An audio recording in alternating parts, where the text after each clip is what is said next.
पौराणिक कथाओं के अनुसार भगवान श्री कृष्ण की प्रिया राधा रानी का जन्म माता के गर्भ से नहीं हुआ, बल्कि वह वृषभानु जी की तपोभूमि से प्रकट हुई थीं। ब्रह्म वैवर्त पुराण के अनुसार भगवान श्री कृष्ण का निवास गोलोक में है,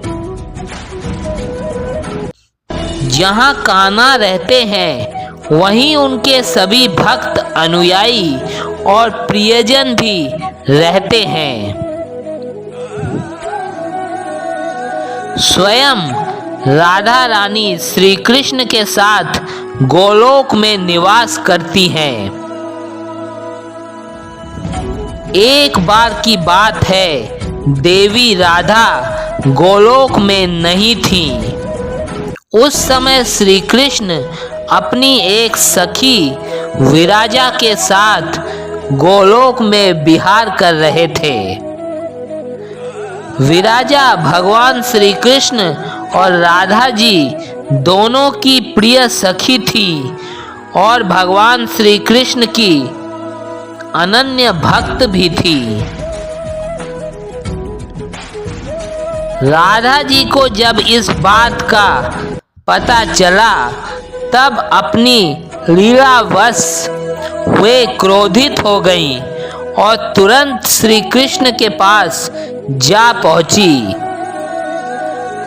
दरअसल यह सब लीला राधा रानी और भगवान श्री कृष्ण ने मिलकर ही रची थी, जिससे कि राधा रानी की धरती पर जन्म लेने की भूमिका बन सके, क्योंकि कुछ ही समय पश्चात धर्म की स्थापना के लिए श्री कृष्ण का अवतार भूलोक में होने वाला था।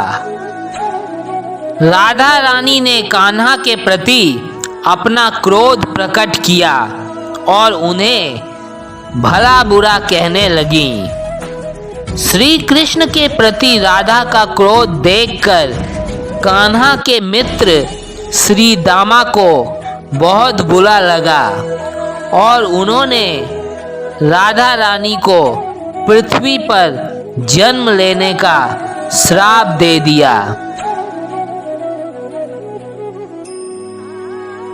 राधा रानी को इस तरह क्रोधित देखकर विराजा वहां से नदी के रूप में चली गईं।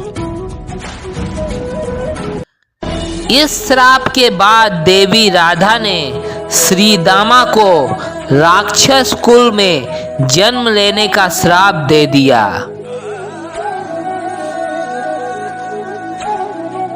देवी राधा के श्राप के कारण ही श्री दामा ने शंखचूड़ नामक राक्षस के रूप में जन्म लिया।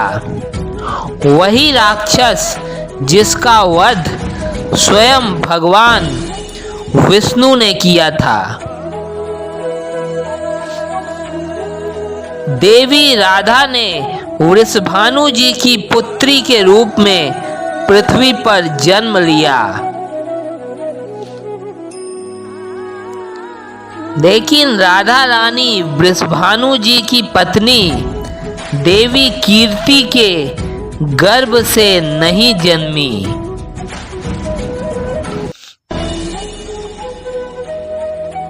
जब श्री दामा और राधा रानी ने एक दूसरे को श्राप दे दिया, तब श्री कृष्ण ने जाकर राधा रानी से कहा कि आपको पृथ्वी पर देवी कीर्ति और वृषभानु जी की पुत्री के रूप में जन्म लेना है।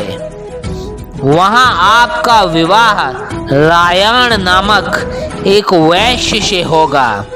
रायण मेरा ही अंशावतार होगा और पृथ्वी पर भी आप मेरी प्रिया बनकर रहेंगी। उस जन्म में हमें बिछोह का दर्द सहना होगा। अब आप पृथ्वी पर जन्म लेने की तैयारी करें। देवी राधा को अयोनिजा भी कहा जाता है।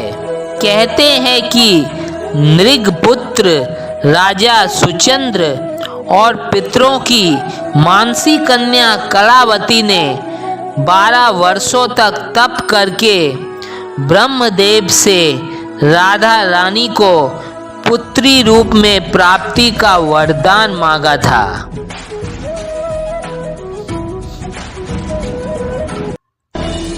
इसी के परिणाम स्वरूप द्वापर में ये दोनों वृषभानु और रानी कीर्ति नाम से जन्मे और फिर दोनों पति पत्नी बने। सांसारिक दृष्टि में देवी कीर्ति गर्भवती हुई और उन्हें प्रसव भी हुआ, लेकिन देवी कीर्ति के गर्भ में योग माया की प्रेरणा से वायु का प्रवेश हुआ और उन्होंने वायु को ही बाहर निकाला। जब वह प्रसव पीड़ा से गुजर रही थी, उसी समय वहाँ देवी राधा कन्या के रूप में प्रकट हो गई।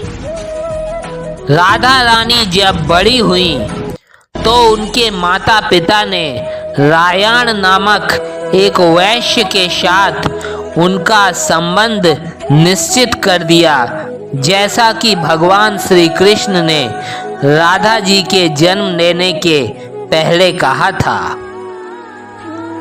उस समय राधा रानी घर में अपनी छाया को स्थापित करके स्वयं अंतर्ध्यान हो गईं।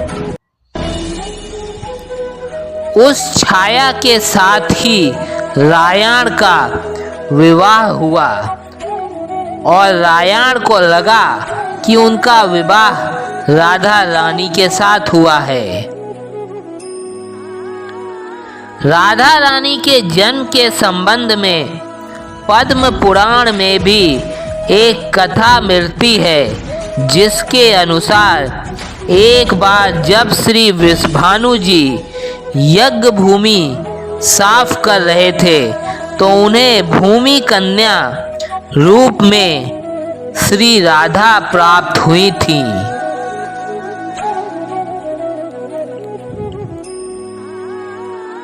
यह भी माना जाता है कि भगवान श्री हरि विष्णु के अवतार के साथ अन्य देवताओं ने भी अवतार लिया। बैकुंठ में स्थित लक्ष्मी जी राधा रूप में अवतरित हुई। यह भी कहा जाता है कि वृषभानु जी को एक सुंदर शीतल सरोवर में सुनहरे कमल में एक दिव्य कन्या लेटी हुई मिली। वे उसे घर ले आए, लेकिन वह बालिका आंखें खोलने को राजी ही नहीं थी। पिता और माता ने समझा कि वे देख नहीं सकती हैं, लेकिन जब बाल रूप में भगवान श्री कृष्ण से उनका सामना हुआ तो उन्होंने अपने आंखें खोल दी।